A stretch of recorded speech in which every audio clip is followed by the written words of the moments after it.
शिल्पा शहर की पढ़ी लिखी और होशियार लड़की है, जिसकी शादी उसके पापा के सालों पुराने वादे की वजह से गांव के विकास से हो जाती है। शिल्पा की सास पुराने ख्यालों की होती है। अरे शहर की हो, इसका मतलब ये नहीं कि जो मन आए करोगी। घर के कुछ नियम है जो तुम्हें भी मानने पड़ेंगे। हाँ मम्मी, मुझे रीति रिवाज से कोई दिक्कत नहीं है, पर ऐसे नियम जिनका कोई मतलब ना बने वो तो गलत है। हाय देखो तो, अरे घर आए एक दिन पूरा नहीं हुआ और सास से जुबान लड़ाना भी शुरू। नहीं हो बहू हो, अपनी हद में रहना सीख लो। हाँ इतने में विकास भी वहां आ जाता है। माँ, मुझे लगता है शिल्पा को घर रहने की जगह दुकान चलना चाहिए। इसकी नई चीजों की समझ और सोच हमारे बिजनेस के लिए बहुत अच्छी रहेगी। बेटे की बात सुनकर माँ को बहुत गुस्सा आ जाता है। अच्छा, अरे बीवी के आते ही तेरे तो सुर बदल गए। अगर ये दुकान जाने लगी तो गांव में क्या इज्जत रह जाएगी हमारी। है लोग क्या कहेंगे, ये कहीं नहीं जाएंगे बस। हाँ माँ के आगे और कुछ बोले बिना विकास वहां से चला जाता है और सास शिल्पा को घर के कामों में लगा देती है। उसी रात विकास और शिल्पा साथ बैठकर बातें कर रहे होते हैं। मम्मी ऐसा क्यों सोचती हैं कि औरतें कुछ नहीं कर सकती और उन्हें लोगों की इतनी चिंता क्यों है?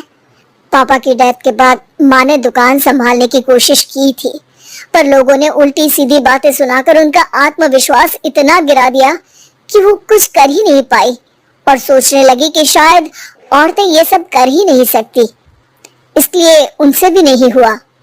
लोगों की यही तो दिक्कत है, उन्हें अपने से ज्यादा दूसरे की जिंदगी में स्वाद आता है।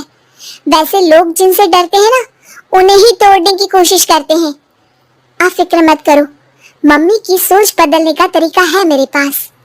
और अगले ही दिन से शिल्पा अपनी सास की सोच बदलने और लोग क्या कहेंगे के डर को खत्म करने की जद्दोजहद में जुट जाती है। मम्मी आपको पता है, गीता बबीता, अरे जिनके ऊपर दंगल फिल्म भी बनी है। मैं फिल्म बिल में नहीं देखती। हाँ वो हरियाणा की लड़कियां हैं, दोनों रेसलर हैं। उन्होंने जब ये शुरू किया था ना, तो लोगों ने बहुत बातें बनाई, बुरा भला बोला, मजाक भी बनाया, लेकिन उन्होंने ना किसी की सुनी, ना अपने ऊपर से विश्वास खोया और ना ही हार मानी। और देखो आज किस मुकाम पर है। अरे तो ये सब मुझे क्यों सुना रही है? हाँ नहीं नहीं, बस ऐसे ही, हमें अपने आसपास की खबरें तो रखनी चाहिए ना। ऐसा कहकर शिल्पा अपनी सास को सोच में डालकर वहां से चली जाती है। अब शिल्पा हर दिन दुनिया के अगेंस्ट अपनी हिम्मत से सक्सेसफुल बनने वाली लड़कियों की कहानी अपनी सास को सुनाने लगती है। इसी तरह कुछ समय बीत जाता है। और माँ, आजकल बहुत चुप रहती हो, सब ठीक तो है ना?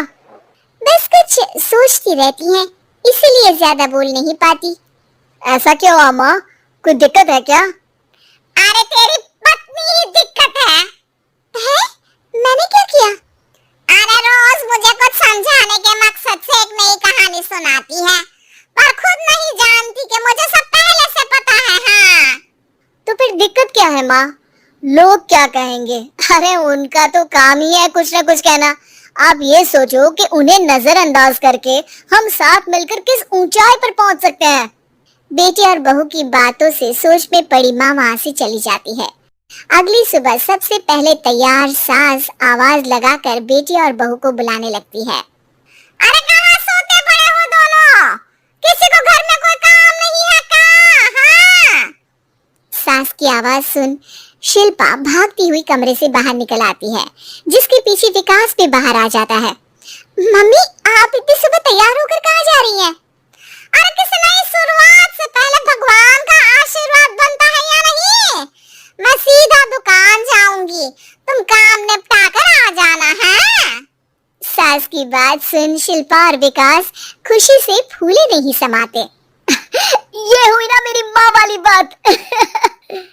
पूरा परिवार मिलकर दुकान पर काम करने लगता है, जिसमें विकास और उसकी माँ दुकान संभालते हैं, तो शिल्पा काम को ऑनलाइन डाल शहर और इंटरनेट का काम संभालने लगती है, जिसे देख गांव में लोगों के बीच गॉसिप शुरू होते देर नहीं लगती। और अब क्या विकास भाई, अकेले काम संभल नहीं रहा था तो नौकर रख लेते। औरतों को यहाँ लाने की क्या जरूरत थी? इन्हें घर में जो काम बोलो वो तो सही से करती नहीं, यहाँ आकर तो तुम्हें डुबा ही देंगी। अरे भाई साहब, अगर आपके घर की औरतें सही से काम नहीं करती ना, तो हमें उससे कोई लेना देना नहीं। यहाँ आपकी पंचायत के लिए किसी के पास समय नहीं है। हाँ। करारा जवाब सुन बातें सुनाने आए लोग मुंह लचकाए उल्टे पैर वापस चले जाते हैं। वाह मम्मी, ये तो अब दोबारा कभी भूल कर भी यहाँ नहीं आएंगे। I am so proud of you. अरे बहुत हुआ, हाँ काम पर लगो चलो। तीनों आपस में काम बांटकर अपने अपने काम पर लग जाते हैं। इसी तरह दिनों के साथ महीने बीतते हैं, जिसमें शिल्पा की पढ़ाई, विकास की मार्केट स्किल और सास की फाइनेंशियल मैनेजमेंट से उनकी दुकान बहुत अच्छा बड़ा बिजनेस बन जाता है, जो गांव के साथ साथ शहर में भी अच्छा खासा मशहूर हो जाता है। अरे सच ही कहते थे तुम दोनों, लोगों का तो काम ही होता है कहना। अब हमें सुनना है या नजरअंदाज करना है वो तो हमारे ऊपर है। हाँ, आपकी शुरुआत में गालियां और आसमान छूने पर तालियां, ऐसे लोगों का तो काम ही है पलटना। इनकी बातों से हमें कभी अपनी राह बदलनी नहीं चाहिए, बल्कि अगर बातें बन रही है तो समझ जाओ कि रास्ता सही है।